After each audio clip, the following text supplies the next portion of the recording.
welcome all of you to the last webinar of 2024. Can you believe it's the last webinar of 2024 already?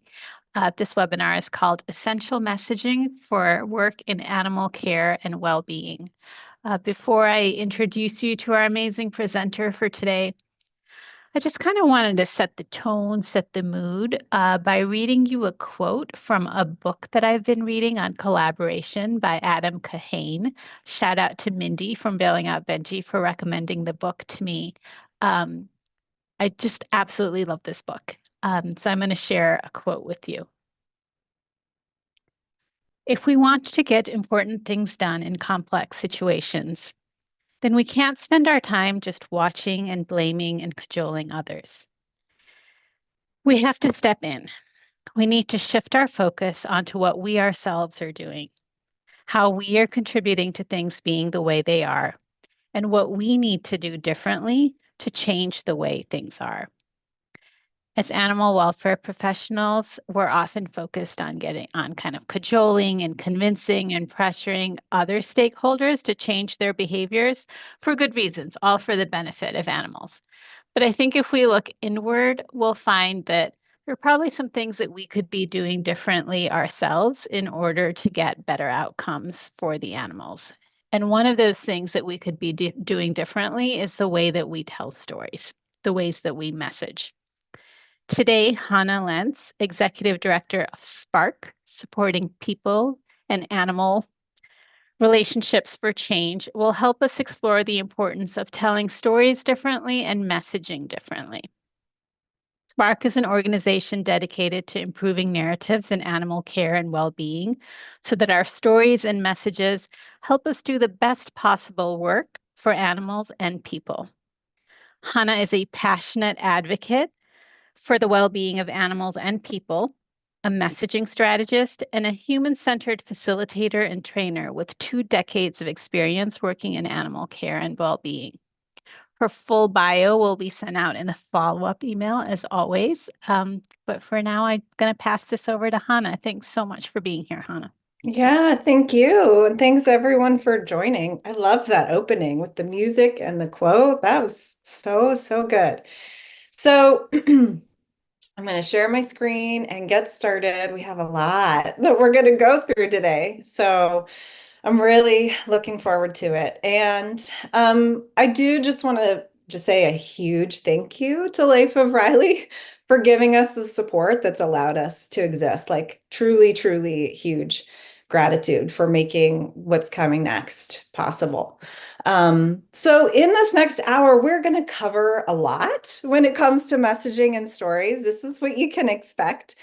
I'm going to start by talking about what narratives are, why they matter, what is this thing we're even talking about with messaging and stories. And then I'm going to dive into 3 main principles that we call systems framing, messaging with dignity, and empathic listening. And I'm going to give you a lot more about each of those. We might have a couple minutes for questions at the end. That would be my goal, but we're definitely going to fill this hour, and questions are going to be welcome at any point after. And if you want to follow up with me, you are so welcome. So we're here to talk about stories and messages. And I know this is probably a regular part of your life. I want to start with a question for you. How many minutes has it been since you have done one of these things? You can write in the chat box if you want. Looked at social media, heard or read a news story, or just scanned through a headline, or spoke to someone about something happening with an animal. And notice I ask how many minutes, because it's usually not that much longer than that in our world and in our work, because the reality is we're getting information from stories and messages all the time, right? There's news, there's social media, there's blogs, there's community forums. We're having conversations with our family, our friends, our colleagues. We are in a constant swirl of messages and stories. Everyone is. And human brains are taking all this information and we're creating meaning out of it. So, for example, there's often headlines and stories that highlight abandonment of animals. And People see these vivid and emotional stories over and over again, and we hear this word abandonment, and our brains connect it all into a narrative. Like, wow, people are always just dumping their animals. We can't trust people to keep their pets. We can't trust people to keep and care for their pets. And so, what's the result? Because these ideas have influence, they turn into behaviors and decisions, like what adoption policies and practices look like at our various organizations, how we may be thinking about pet ownership and creating and implementing laws, how we might respond to people who surrender an animal, or what kinds of resources exist, or like funding for things like access to care. The list goes on and on. And this is at the heart of what narratives are. It's the ideas and beliefs that we carry based on how we make sense of the stories and messages and images around us all the time. So, how does our brain make this meaning? I want you to take a look at this image of a checkerboard and a cylinder, and you can see there's two squares on here that have letters. One has a letter A and one has a letter B. And so which square is the lighter color? Can feel like B, right? Like this seems like a really obvious question. But what happens if we just change this frame around these squares? So I didn't change the image, I just brought a new frame in. All that's changed is this frame, and now we can actually see those two gray squares are the same shade of gray. Our brain is constantly making meaning in conscious and unconscious ways. So, we look at this picture on the left and we're consciously thinking, okay, checkerboard, letters A, B, different colors. But our unconscious brain is telling us that it's different when they're not. And when we just change the frame, we can actually see the exact same thing in a different way. And stories and messages are the same. And that's why we talk about framings. Stories and messages are so powerful because they can actually change how we see something, whether something is similar or different, and how we're thinking about what's happening with animals and people. So, given this power, right, it's pretty risky to potentially get it wrong. And I have a story I want to share with you that I think really illustrates what can happen when this goes wrong. Um, and just so you know, I am going to mention disasters and people being affected by disasters, which can feel raw for a lot of people. So, little trigger warning. Please step away if you need to. But in 2004, FEMA, the Federal Emergency Management Agency, they participated in a disaster preparedness exercise called Hurricane Pam. That's the logo for Hurricane Pam. And it was this big simulation that brought together hundreds of local, state, and federal emergency response workers. And they were going to work through what to do if a slow-moving Category 3 hurricane hit southeastern Louisiana. They wanted to be prepared for this exact kind of storm. And a hurricane researcher from Louisiana State University helped direct the simulation exercise. And he was asked about preparations to save pets. And he said, quote, "Pets are not part of our plans because they're not considered to be important." Um, Now, this researcher is not a terrible person. We don't know him. We don't know why he said this. And actually, what he was saying was what a lot of people believed. What he said was in line with mainstream ideas at the time around people and pets and disasters.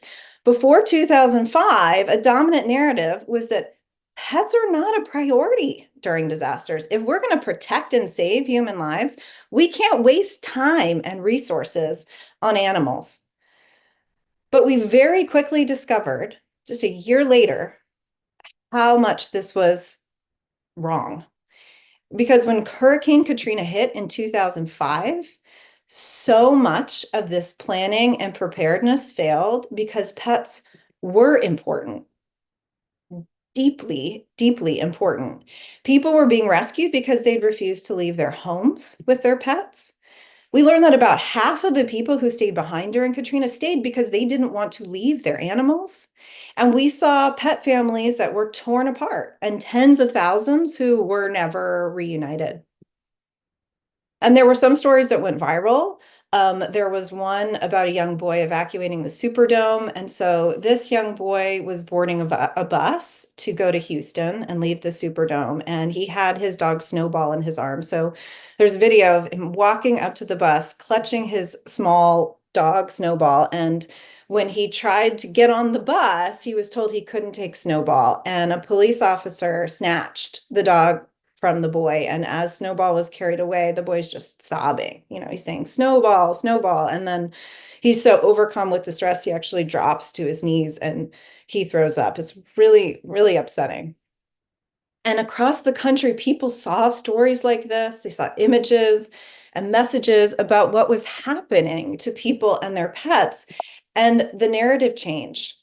There was now a mainstream understanding that dogs and cats were more than companions. A lot of people felt like they are family. And this is what made it possible to change some big systems that were affecting pets and people during disasters. We got the Pets Act a year later, which resulted in planning and funding across the US for pets and disasters. Now over 30 states have laws or emergency operation plans that provide for the evacuation, rescue, and recovery of animals during disasters. So messaging helps shift beliefs, and these beliefs help create the kinds of deeper structural changes that were needed. Now, this isn't to say that everything is perfect with the way that people and pets are handled during disasters. It's not. There are very deep systemic issues that are still making access to safety and resources unequal. Not all pet families have access to essential services before disasters or during disasters, and that puts them at risk. We just saw this with Hurricane Helene, and Milton, I think, is still fresh in a lot of our minds. So we still have work to do. But the change in beliefs about pet families during disasters shifted in the early 2000s, and those beliefs persist today. So the stories we see from recent hurricanes are very different from the images we saw in 2005. And so this is a story about how powerful messaging can be, but it's also important to point out in this story and remember that Katrina didn't suddenly change our relationship with pets, right? People deeply love their animals before the disaster and just the way they love their animals after. The love and the bond, that was always there. Just like those gray squares, they were always the same shade of gray, even though people weren't seeing them that way. And so what changed was how so many people thought and felt and what they believed about these relationships. And once people were able to see things differently, doors around funding, policy change, mainstream support changed, and some of these changes became very solid and long lasting. So then what happens when we look at the narratives around us now? What are the differences between reality and messaging and what we believe? So I think we can start with what we often see and talk about. We ask and talk to a lot of folks about what are some of the biggest issues in our work now. And I know that there's many that you all are facing. And a lot of the things that we hear about are, shelters overwhelmed with animals. A lot of misunderstanding that can turn into anger from members of the public, of organizations that attack each other. There's not enough resources, capacity, staff, and funding are a huge need. Pet families in so many places do not have the essential access to care that they need. And a lot of folks in our sector are struggling with burnout. There's constant turnover. And there's also another side to our realities now, which is that tens of millions of people in this country really care deeply about animals. And here's some numbers to support that. 87 million homes have pets. Almost all pet owners actually feel that their pets are members of their family. We have over 320,000 paid people in animal care and well-being. So that's folks who work at shelters, animal control, and veterinary care. And then we have hundreds and thousands of people who are working in their communities, helping people, helping pets, their community members, volunteers, proximate leaders.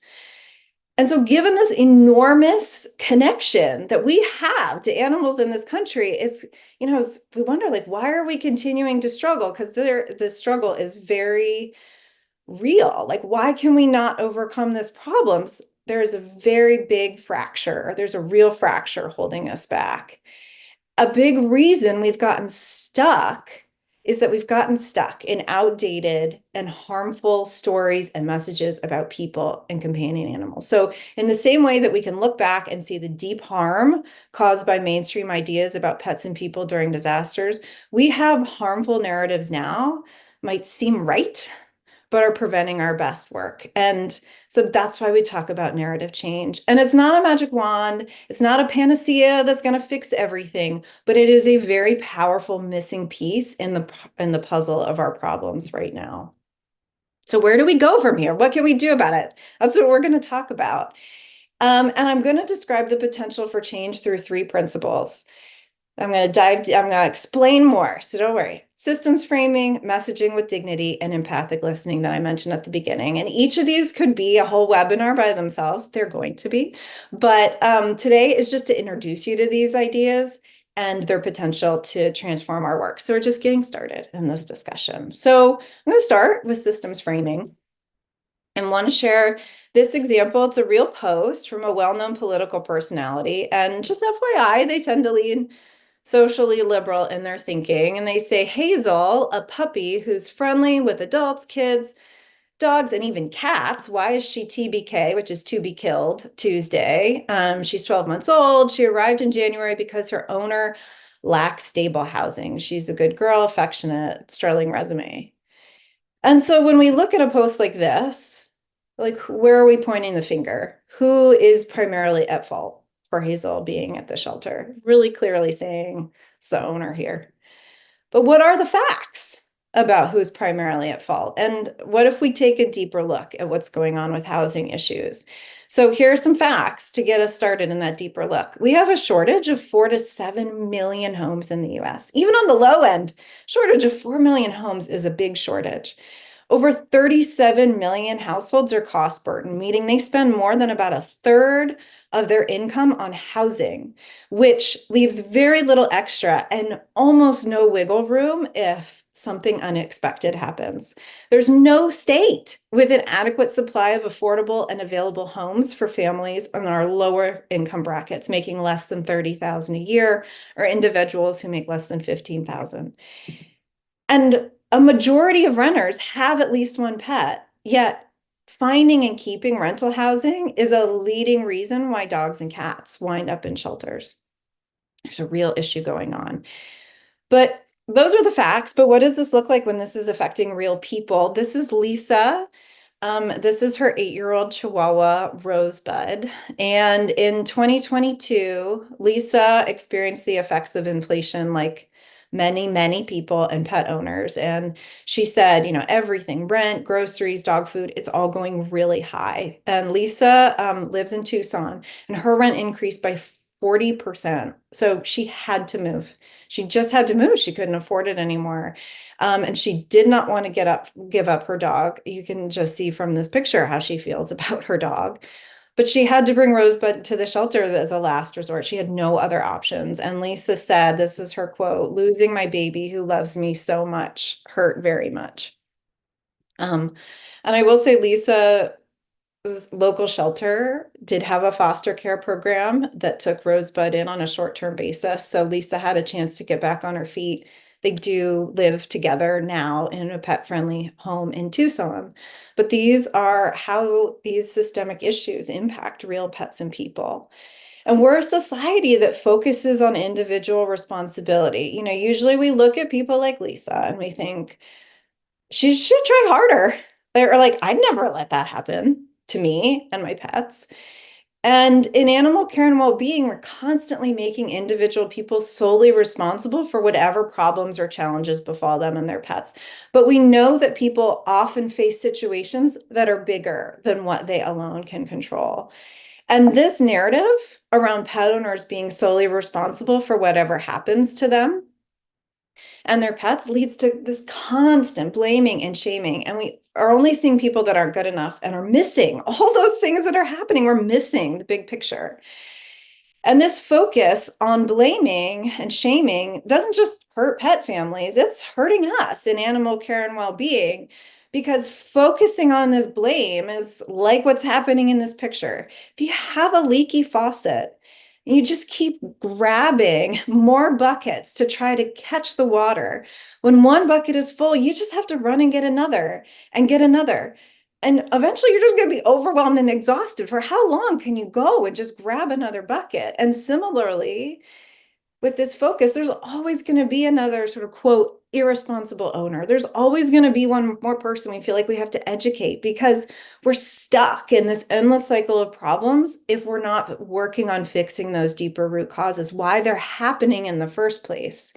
To stop that flow of water, we have to fix that leak. We want to stop the flow of problems. We have to address what's happening in systems.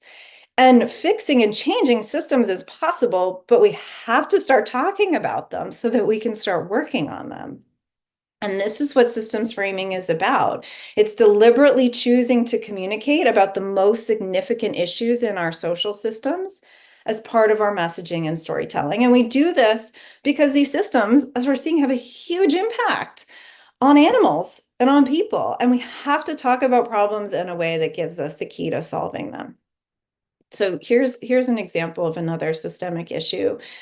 Families who experience food insecurity, that's when people might not be able to access enough food for every member of their household. And a family can become food insecure for many reasons, maybe unemployment. We know that food costs are rising.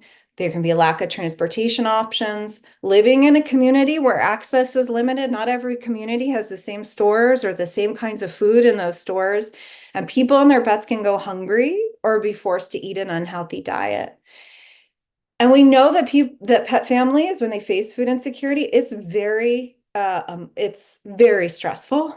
People are really worried about being able to feed their pets and work really hard to find solutions for their animals.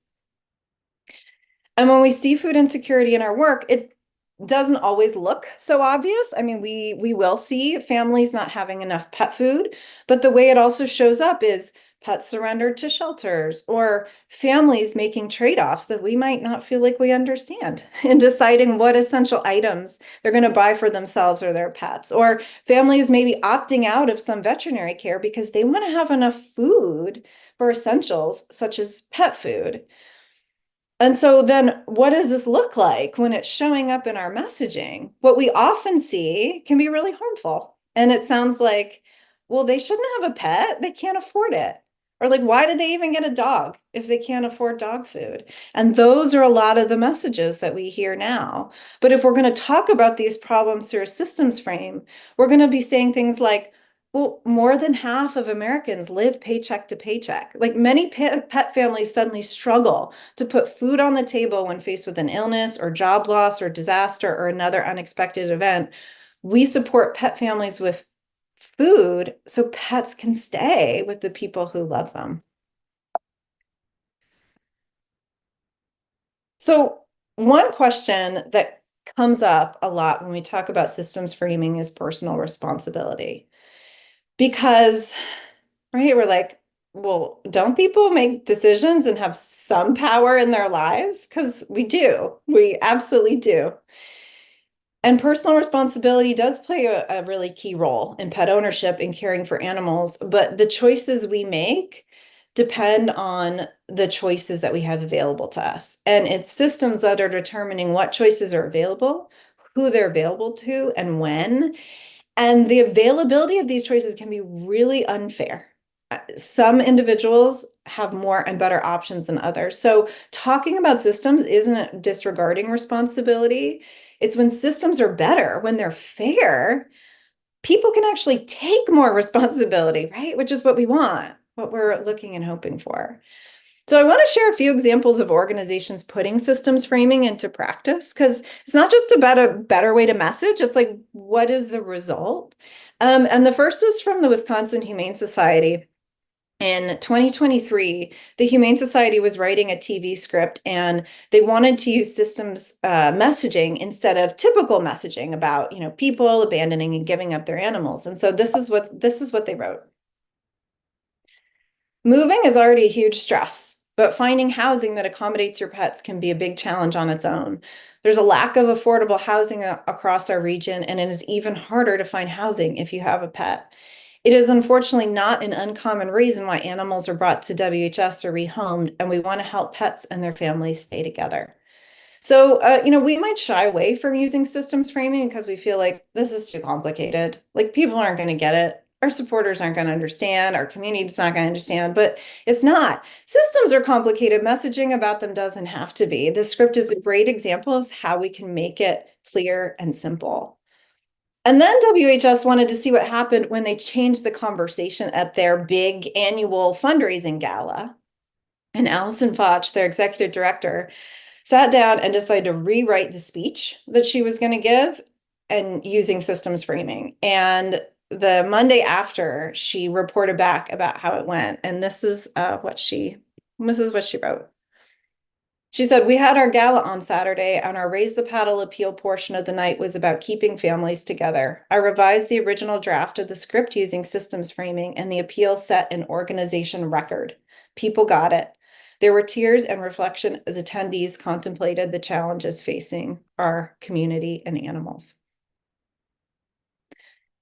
So I also want to share a story about how systems framing shapes our work, because talking about systems is essential, but it's in the service of the end goal, which is working on systems. And so what does it actually look like when it changes the shape and nature of our work?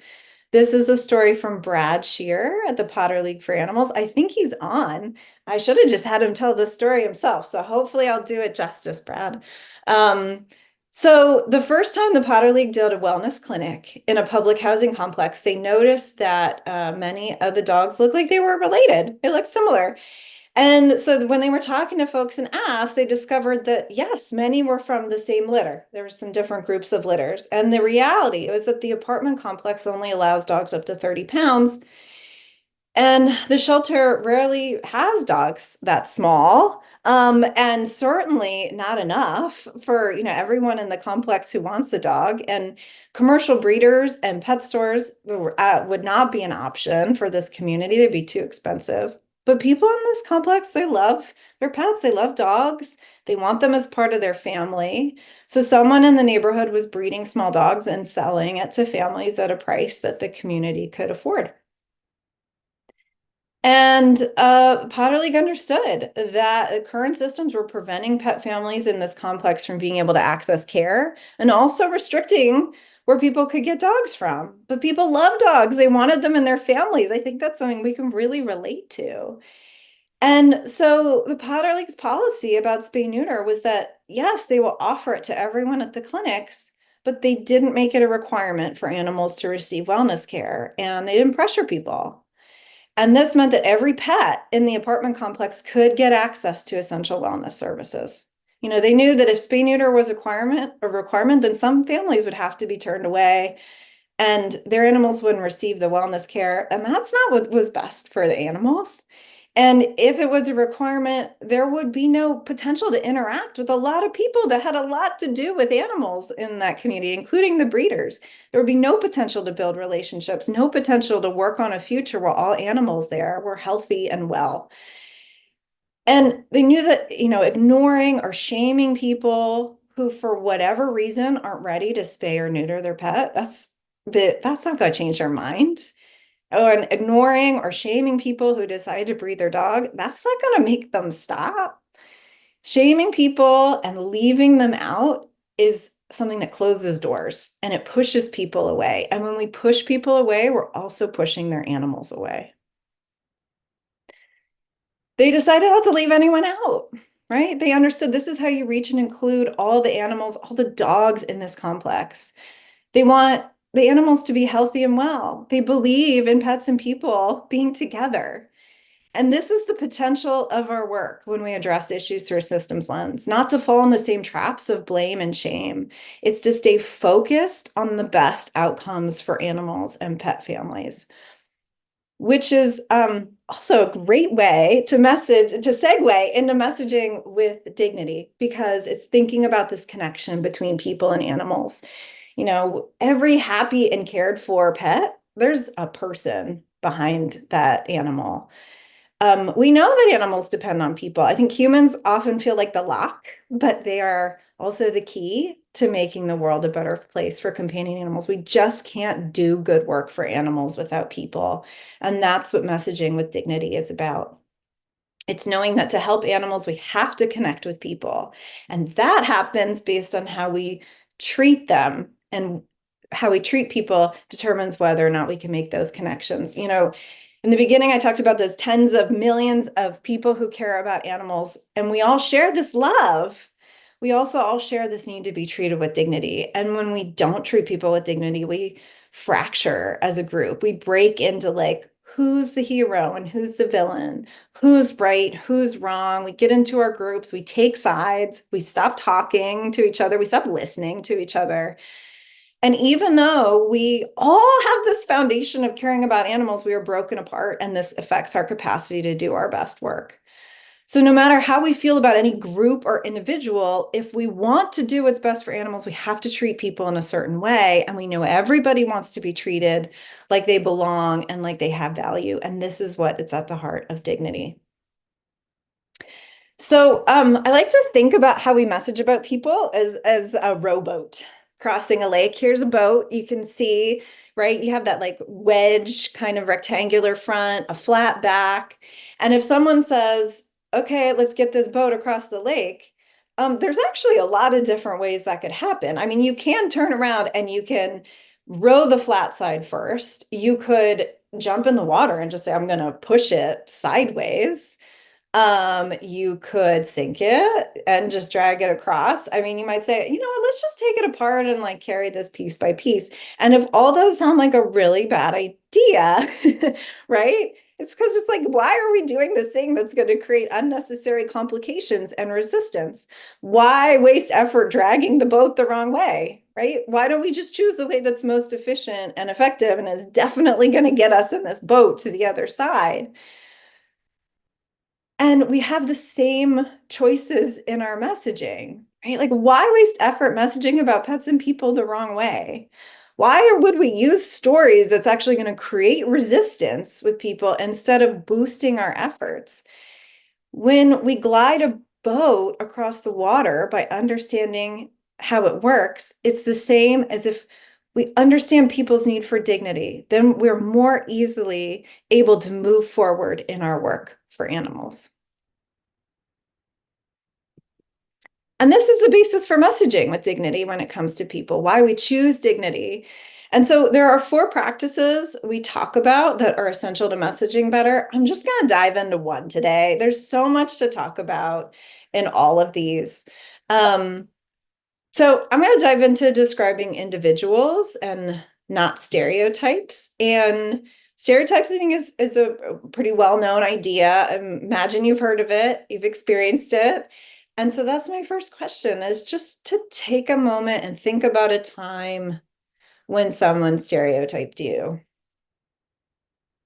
It might be something that happens a lot in your life, or maybe more rarely, depending on who you are, where you live, or who you interact with. But everyone knows this feeling of when someone saw you or heard you and then made assumptions about who you are, how you're going to act, what matters to you, what you care about.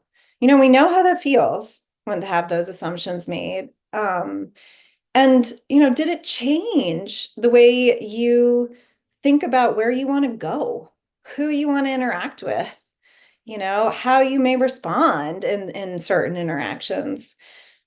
And I'd love for you to just keep that feeling, that experience in mind as we go through talking about stereotypes, because we all know what this feels like. It is not a nice feeling because we're all unique individuals, right? We are way more complex than any picture someone could show of us, any single moment in our lives. We are more than just our gender, our nationality, our sexual orientation, where we live, the color of our skin, how much money we have. Many of those single characteristics, we are more than that, more than any one of those things. And we know this about ourselves. Everyone's saying, I know this about themselves. And so we know it's true about everyone that we're going to encounter. And so if stereotypes are so problematic, potentially, why are they such a big part of our lives? Why do we even do this? Why do our brains do this to us? So here's a picture. If you just look at it, and what shapes automatically pop out to you? There's a couple shapes here. You probably saw the triangle, even though that triangle wasn't there. The moment you looked at it, your brain made a triangle. And that's because our brain uses shortcuts to help us function. And stereotypes are one of those shortcuts that our brain likes to use because we've been hardwired to use stereotypes as a way to make thinking more efficient. We're not going to ask a toddler for directions. I have a toddler. I definitely would not ask her for directions, or you're not going to look at a cat and like think that they're going to start barking at you because our brain says, this is probably what you can expect from them. That happens quickly and unconsciously. So I want to read a couple messages to you and just think about, does this sound familiar or not, regardless of how you feel about it, just whether or not it's something you've heard before. It's irresponsible for senior citizens to adopt young animals. People who get pets are more likely to abuse them. If you can't afford veterinary care, you shouldn't have a pet. People who breed dogs are greedy. Animal shelters are terrible places that kill animals. So if any of these look familiar to you, then you've probably encountered them over the years, regardless of whether you think they're true or not, because messaging involving stereotypes is really around us all the time. And so we learned that our brain likes to make shortcuts, but how does it figure out which of those shortcuts are going to take? Like, where do these stereotypes actually come from? So we're going to talk about just a couple main drivers of stereotypes that include personal experience, the media, and trusted individuals. We'll start with personal experience because we have many interactions with people, good ones, bad ones, and we can have interactions that lead us to make generalizations about a whole group, right? Someone has a certain characteristic and we're like, everyone who's like that person must think or act this certain way.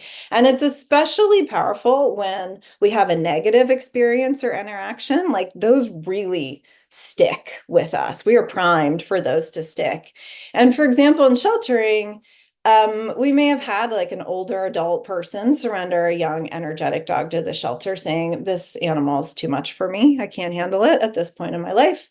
And when I was working in the shelter, this happened. It happened more than once. I saw it happen. And then we start thinking, you know what? It is very irresponsible for senior citizens to adopt young animals. But this doesn't actually account for the many, many older adults who get and love and care for young animals who are not seeing in our organizations. They are not on our radar. So we can get stuck in these specific experiences we've had, and then this feeds stereotypes. Media, these are things like movies, TV, news. Often we're seeing exaggerated or simplified characteristics of certain groups. And listen, headlines are literally designed to grab our attention and to be dramatic. So they're constantly coming past us, and this can leave us feeling like people are way more likely to do something, or something is happening way more frequently than it really is. So, for example, there have been really horrific instances of people abusing animals they got for free. And it's really impossible to forget these stories. They stay with us. And so they can feed stereotypes about people who get animals for free, right? We start thinking, well, anyone who gets an animal for free is going to be more likely to abuse them. But there have been studies and research about this showing that animals who are adopted for free get the same love, are just as likely to get the same love and commitment, and that how much someone pays for an animal is actually not a predictor in how they're going to feel about the animal, treat them, and care for them. And lastly, trusted individuals. This can be family, friends, colleagues, famous people. There's a reason why celebrities try to sell us a lot of things. Trusting political leaders and anything they say. If we trust someone, we're much more likely to believe them, regardless of how true the message actually is. So for example, trusted people in our sector, we're often hearing about, breeders, whether it's people we label as backyard breeders or Amish puppy mills. Stereotypes associated with these labels are common and they run really deep. And some stereotypes associated with labels like backyard breeder, Amish puppy mills, is that these people in these groups are greedy. They don't care about animal well-being. They don't care that animals in shelters are euthanized. And listen, like, you will encounter folks who breed dogs that are motivated by greed or don't care a lot about animal well-being. You're also going to encounter a lot of people who don't breed dogs who may be motivated by greed or don't care about animal well-being. There are also people who breed dogs that we might label as backyard breeders or Amish who are caring, generous humans who are concerned about animal well-being. Just as there are people who are not Amish and don't breed who are caring and generous and concerned about animal well-being. So if you see where I'm going with this, it's that when we think a label can tell us everything about who a person is, what they care about, and what they value, we have a problem. Then we've moved out of understanding groups of people who share certain characteristics, and we've started talking about stereotypes. And as I said, stereotypes, those run deep, right? They're often part of our beliefs without us realizing it. So when they're questioned, it's really uncomfortable and we can get mad for the reasons we've been talking about, right? We might have a personal experience that supports that stereotype. It doesn't mean that there's never been a person ever that doesn't fit it. It also might be so embedded in mainstream conversation, like in the media, that it feels like a well-known fact. We're like, but this is everywhere. This is what everyone's saying. And then people we trust and look up to, they may have told us this very thing. And so this is the moment when we can start to unpack all of this. And I'm going to share a personal story from my early years in animal welfare because I really think it's important to acknowledge how we are learning and growing in our perspectives and our messaging all the time. This is embarrassing. I've had to find a picture of me that was relevant from this time period. So this is the one you get. I was working at the International Fund for Animal Welfare in their headquarters in Cape Cod.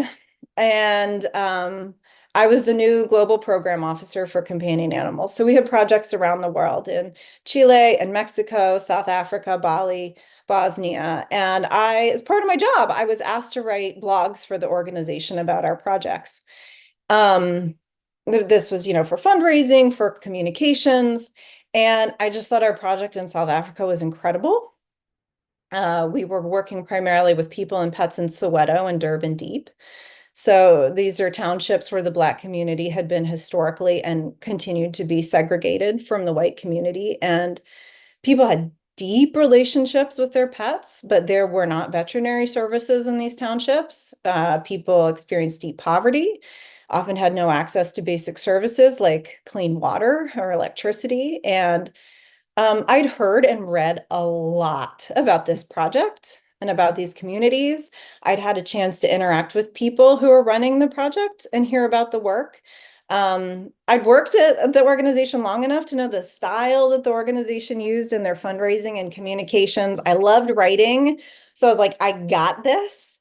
I wrote a blog based on everything that I'd read and researched and understood. I was really proud of what I wrote. I thought this is a great blog. I'm going to really impress people with this. So it was sent to my South African colleague for review.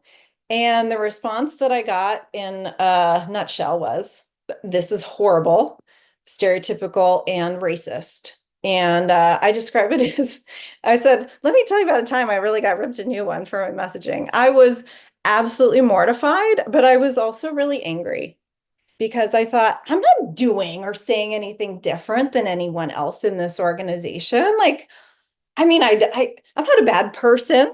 Like, I really care about this project and these animals and these people. I'm not trying to do anything bad or unfair. Like, as far as I knew, right? I was like, this is everything I've heard. I'm just repeating what I've heard. But the thing is, my colleague in South Africa was 100% right. The, my words were harmful. I didn't know. And that when it was pointed out to me, I became upset and defensive because that was really hard to hear and grapple with. But that's the situation that stereotypes put us in, and why it's so important to take a deep look at them and our beliefs and our messaging, because we can do better. I wanted to do better because when I had time to sit with it, I said, these aren't my values. If this is how this is impacting people, this isn't my values. If this means this actually isn't helping animals, I want to do better. And believed that it was possible. So how can we do better, right? What are the messaging and storytelling opportunities that we have? I'm just going to briefly touch on replacing stereotypes, using images wisely, and knowing individuals. So one of the very nature of stereotypes is that they're oversimplified, right? We show people and pets as just one thing over and over and over again. And we can play a powerful role in replacing stereotypes with accurate messages. So for example, one thing I hear a lot, or I think goes through people's brains sometimes when you're working at a pet food pantry, is someone drives up in a nice car. I was like, why are they here? If they can afford a nice car, then why are we giving them free pet food? The stereotype being that people experiencing food insecurity must look a certain way. And in those moments, we can offer the accurate alternative that pet owners may purchase nice things when they're financially secure, and then illness or job loss or another life event just changes everything. You can't tell that someone's food insecure by looking at them. You can't even tell if it's their car by looking at them. Maybe that's just how they got there. So we can proactively share these alternatives kinds of messaging. And stereotypes aren't just what people hear, but what they see. People of color are often depicted just as recipients of services instead of providers. And Black and Indigenous communities are often shown in ways that associate these communities with poverty, which misses the reality, right? The real experience of people of color and their pets are often unseen or unacknowledged in mainstream channels. People taking care of themselves and their animals and their communities. And it's the images that are missing, not the reality of it happening. So images are a really big part of messaging and storytelling. And so we really need to look at them and use them wisely. And one of the most powerful things we can do, which is another piece of messaging with dignity, I'm just going to touch on now, to counteract our tendency to believe stereotypes, is to get to know people, really build relationships with people who have different identities and experiences from our own. And our messaging opportunity here is to ensure that people have their stories heard in the way they want to tell them. There's a lot of reasons why we might not hear people's stories that don't have anything to do with them personally. Not everyone's voice is welcome in every space. Not every space has been made to feel safe. And the more we hear and share the stories of people with a wide variety of experiences, the less that we can think of people as just that one thing that we've been seeing over and over again. So that was an intro to messaging with dignity. And I want to take you into the last principle to introduce today, which is empathic listening. So in the next few slides, you're going to see a scenario, and it's not a test. I just want you to think about the first explanation that comes to mind. So 2 police officers visit your next door neighbor's house. What is the first explanation that pops into your head of why that's happening? And you don't have to share it. And it's just for you to think of. So now you potentially do get points depending on what popped into your head. What's the closest that to what you had in mind? If it is, the police officers are questioning your neighbors about some crime they have committed. Sorry, but you don't get any points. The police officers are visiting the house because the neighbors are their friends. You get a point. If it's the neighbors are themselves police officers, 2 points. The police officers are asking questions about you, 3 points. If you had a more creative answer than that, you can give yourself 4 points. And so now you know how this works. We're going to do it one more time. So you're driving down the street when a car in a driveway suddenly pulls out and cuts in front of you. Hate it when that happens. What's your explanation?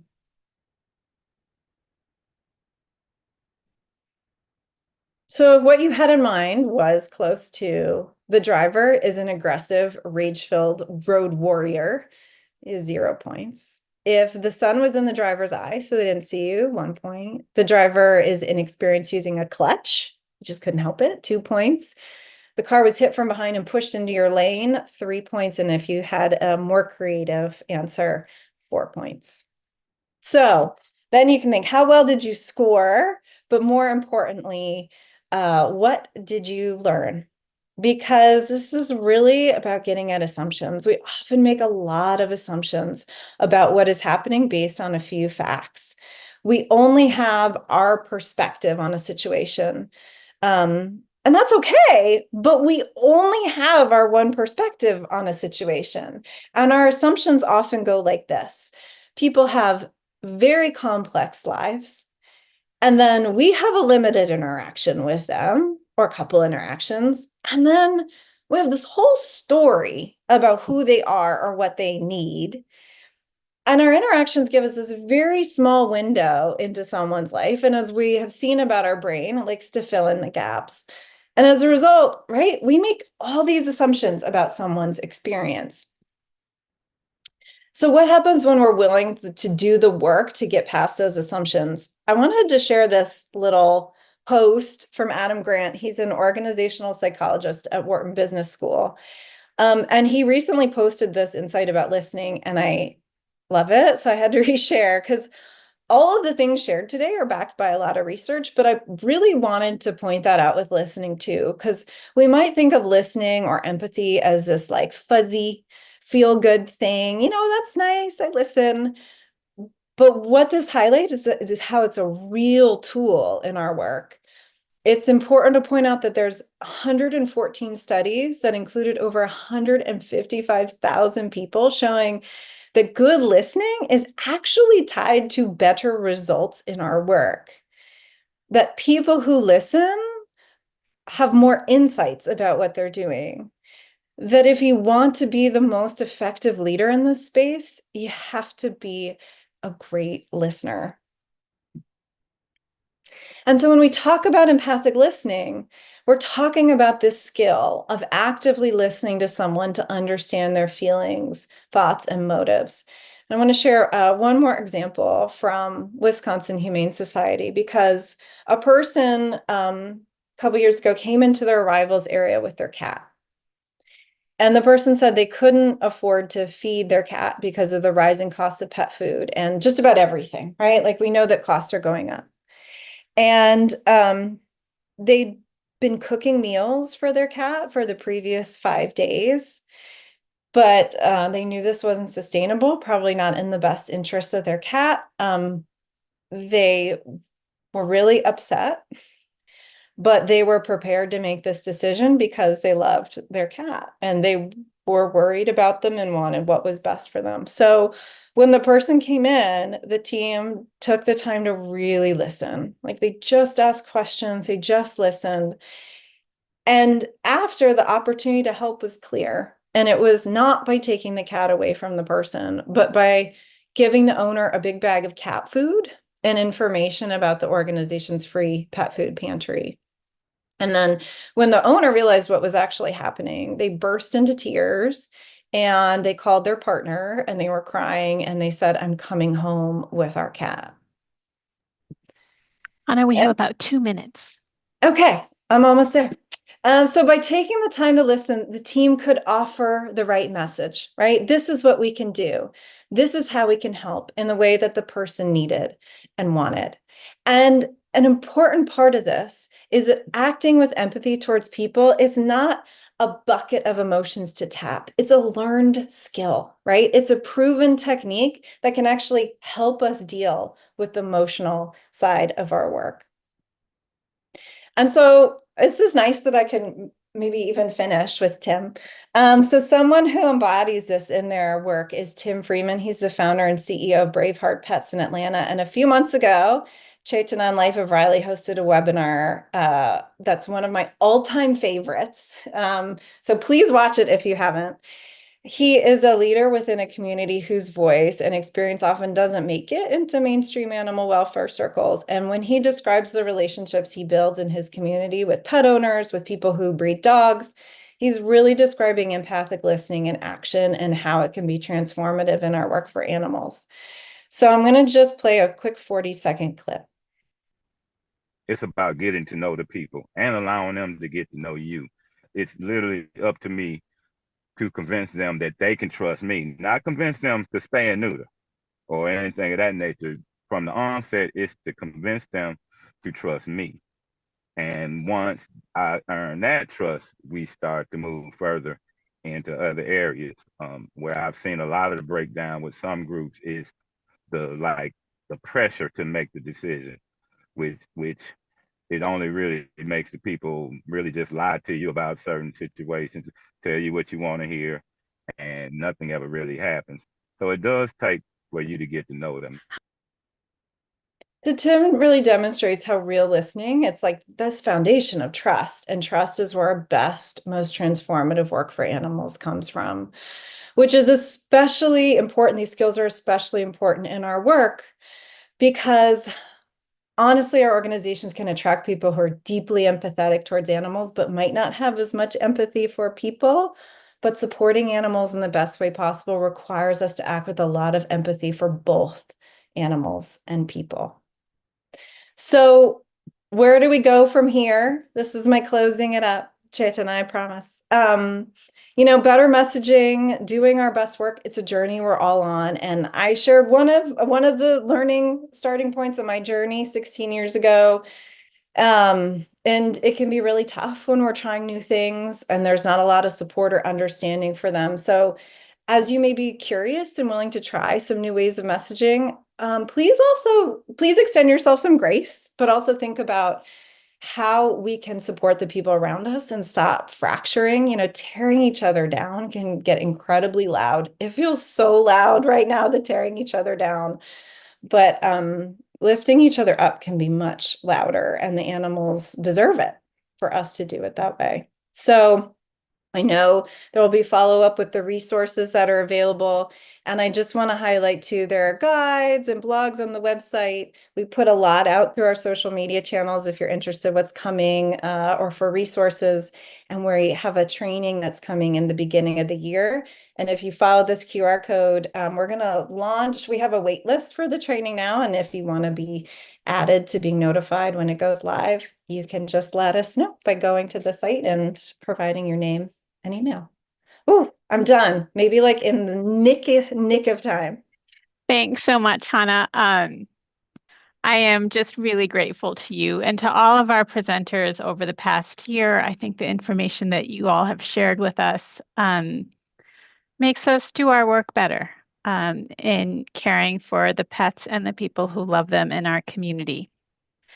Life of Riley has a lot of great programming planned for 2025 as well, starting with a special 90-minute webinar by Dr. Candace Croney of Purdue University on January 16th, where she will answer all your questions about the Canine Care Certified program.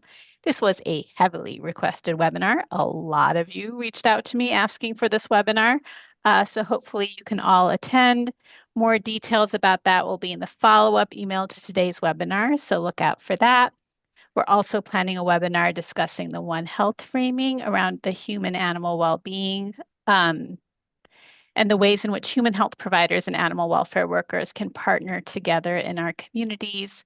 In addition, we're hoping to hold a book discussion around Adam Kahane's book on collaboration, which I read a quote from at the start of this webinar. And that's all just for the first quarter of 2025. There's so much more coming after that. So look out for our emails and social media posts. I think our social media handles are in the chat, but I'll definitely put it up in the follow-up email. And also just keep checking our website, lor.dog/webinars. That's where you'll find the recordings of all past webinars and registration links. Thank you, everyone. Have a wonderful holiday season, and I'll see you on Zoom in January.